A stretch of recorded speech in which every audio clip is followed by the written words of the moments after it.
రారా బాబు దశగిరి, మమ్మల్ని ఎందుకు ఇబ్బంది పెడతావు? మాట్లాడాలని వద్దని ఫోన్ చేసింటాడు.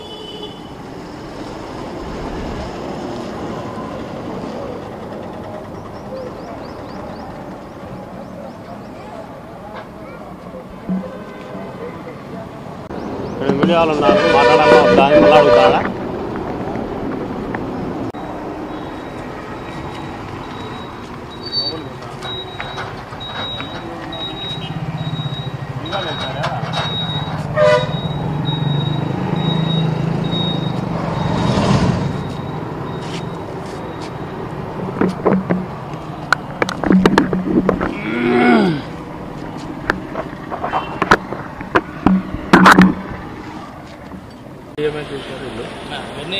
విచారణ తెలుతుంది.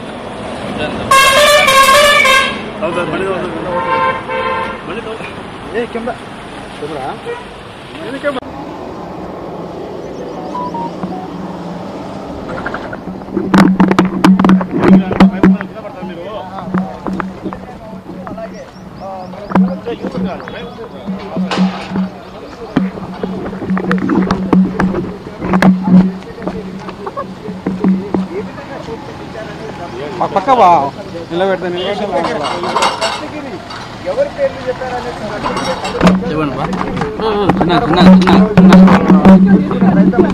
చెప్పండి. మొన్న పెట్టిన కేసు జైల్లో జరిగిన విషయాలన్నీ కూడా, అంటే నన్ను ఇబ్బంది పెట్టిన ప్రతి ఒక్క అధికారి, అన్యాయంగా కేసులు కట్టి నన్ను జైలుకు పంపించిన ప్రతి ఒక్క అధికారి మీద నేను కంప్లైంట్ ఇవ్వడం జరిగింది. దాని మీద కూడా ప్రభుత్వం మంచి యాక్షన్ తీసుకుంటుంది. ఇలా వైసీపీ ప్రభుత్వంలో ప్రతి ఒక్కరూ, గవర్నమెంట్ సంబంధించి డిపార్ట్మెంట్ వారు ప్రతి ఒక్కరు కూడా ఇబ్బందులు పెట్టిన కారణం చాలా ఉంది. అందువల్ల ఈ రోజున నేను కంప్లైంట్ ఇచ్చిన నన్ను ఇబ్బంది పెట్టిన వాళ్ళ మీద, ముఖ్యంగా జైల్లో జరిగిన దాని మీద సీరియస్గా దాని మీద చంద్రబాబు నాయుడు గారు కావచ్చు, పవన్ కళ్యాణ్ గారు కావచ్చు, లోకేష్ గారు కావచ్చు, ప్రధానమంత్రి మోదీ గారు కావచ్చు, అమిత్ షా గారు కావచ్చు, దీన్ని క్షుణ్ణంగా పరిశీలించి తగిన న్యాయం చేయాలని కోరుతా ఉన్నాను. అయితే రేపు మళ్ళీ రమ్మన్నారా మిమ్మల్ని దశగిరి? లేదు, రమ్మని లేదు. డౌట్ ఉంటే పిలుస్తారు మళ్ళీ. అంటే ఇప్పుడు ఎవరెవరు పేర్లు చెప్పారో ఏమన్నా చెప్పగలుగుతారా? అవన్నీ బయట చెప్పండి. అవి ఎట్లా అంటే విచారణ కదా, అంటే గోప్యంగా పెంచాలి. మరికొంతమంది ఉండే అవకాశం ఏమన్నా ఉందా? చెప్పలేము. అది గోప్యంగా పెట్టాలి కదా అందుకు. ఓకేనా? అడగడం అంటే అదే ఎట్లా జరిగింది, ఎవరు వచ్చినారు, ఎవరు బెదిరించారు అనేది అడిగినారు. దానికి చెప్పినాము. అంటే మొత్తం అది గోప్యంగా పెట్టాలా, విచారణ జరుగుతుంది కాబట్టి దీంట్లో డిస్టర్బ్ ఏం చేయదలుచుకోలేదు. అదే ఫస్ట్ ముద్ద వచ్చేసి చైతన్య రెడ్డి, రెండో ముద్ద వచ్చేసి ప్రకాష్, మూడో ముద్ద వచ్చేసి డిఎస్పీ నాగరాజు, ఆయన నాలుగో ముద్ద వచ్చేసి సిఐ ఈశ్వరయ్య. ఈరోజు నన్ను ఒకరినే చేసినారు అనుకుంటున్నాను. అది చెప్పకూడదు అన్న, విచారణ కదా, గోప్యంగా పెట్టాలా, వచ్చేప్పుడు బయటకు వస్తాయి అన్నీ. ఓకేనా? ఈ కేసు మీద మీకు న్యాయం జరిగింది అనుకుంటారా?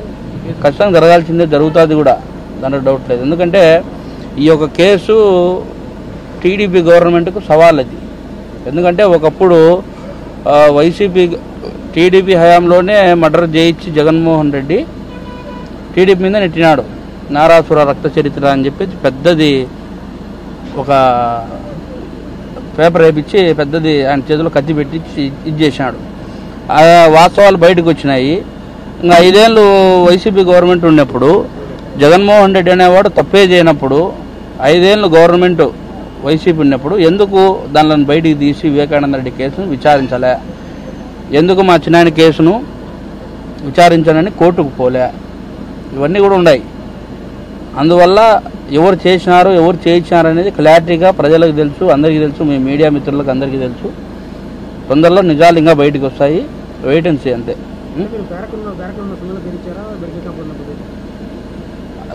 చెప్తామన్నా, తొందరలో బయటకు వస్తాయి. ఏం దాచిపెట్టుకునేది ఏమి ఉండదు.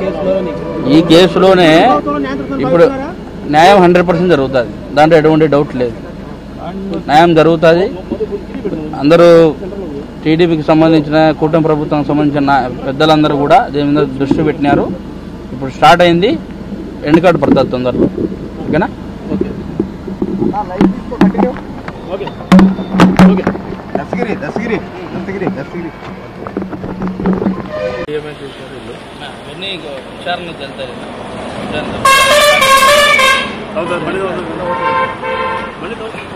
కెమెరా